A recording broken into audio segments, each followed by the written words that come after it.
How to close a bank account.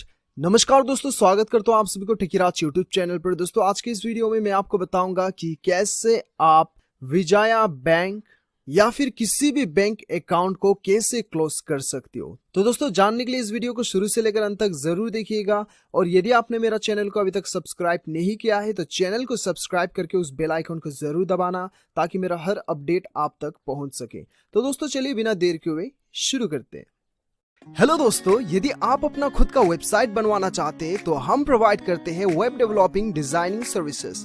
हमारी team से website बनाने पर आपको मिलेगा fast and quality services, 24/7 support, AdSense approval. Website दिए गए डिटेल्स पर कांटेक्ट करें और आज ही अपना वेबसाइट बनवाएं।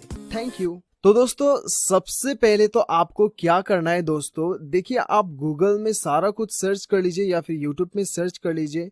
शायद आपको ऐसे बहुत से लोग ये बताएंगे कि ऑनलाइन भी आप जो है अपना खाते को क्लोज कर सकते हैं, लेकिन दोस्तों ऑनलाइन कोई भी प्रोसीजर नहीं है और ऑनलाइन आप जो है अपने खाते को आप क्लोज नहीं कर सकते। आपको एक बार तो ब्रांच विजिट करना ही होगा, ठीक है। तो दोस्तों आपको कैसे करना है और किस प्रकार से करना है वो मैं आपको बताऊंगा अभी।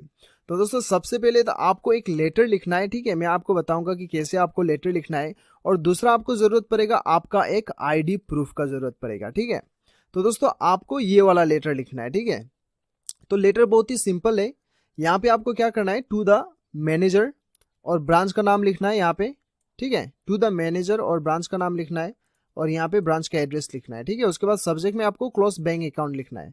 उसके बाद आपको लिखना है डियर बैंक या फिर डियर सर, डियर मैनेजर, जो भी आप लिखना चाहते हो वो लिख लीजिए। उसके बाद में आपको यहाँ पे लिखना है this letter is to inform that you kindly close my bank account. उसके बाद में आपका बैंक अकाउंट नंबर, ठीक है, इन योर बैंक।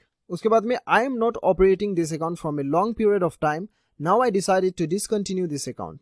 उसके बाद में आपको क्या करना है, I am returning my debit card, passbook and cheque book to the bank branch, ठीक है। ये इतना लिखना है आपको।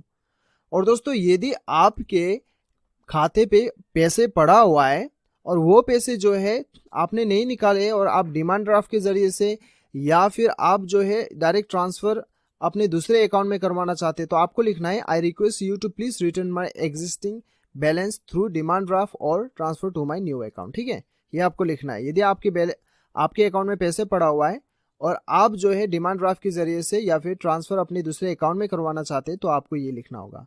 और यदि आपको जो है दोस्तों आपके अकाउंट में पैसे बिल्कुल भी नहीं है तो आपको ये इतना नहीं लिखना है, ऐसे ही छोड़ देना है, ठीक है। उसके बाद में आपको थैंकिंग यू योर सिंसियरली आपका नाम लिखना होगा, यहाँ पे आपका अकाउंट नंबर और डेट लिख दीजिएगा, ठीक है। तो दोस्तों ये लिखने के बाद में आपको जेरोक्स करना होगा, प्रिंट कर लीजिए। प्रिंट करने के बाद में प्रिंट कॉपी में आपको अपना आईडी प्रूफ आपको पेस्ट करना होगा, चिपका दीजिएगा, स्टेपलर से चिपका दीजिए। उसके बाद में वो लेके आप अपना बैंक में चले जाइए और ब्रांच मैनेजर को जाके आप दे दीजिए। आपका इंस्टेंट अकाउंट जो है आपका बंद हो जाएगा, ठीक है। इस प्रकार से आपका अकाउंट जो है बंद हो जाएगा। तो दोस्तों इस प्रकार से आप अपना अकाउंट को बंद करवा सकते हैं। दोस्तों यदि आप ये चाहते हैं तो इसका लिंक आपको नीचे डिस्क्रिप्शन पे मिल जाएगा, ये फॉर्म का आप नीचे डाउनलोड कर सकते हैं, ठीक है। तो दोस्तों मुझे पूरा उम्मीद है कि आपको ये वीडियो पसंद आया होगा। वीडियो पसंद आए तो एक लाइक जरूर कीजिएगा, चैनल को सब्सक्राइब कीजिएगा। मिलते हैं अगले वीडियो में, अभी के लिए इतना ही। Till then bye bye, take care.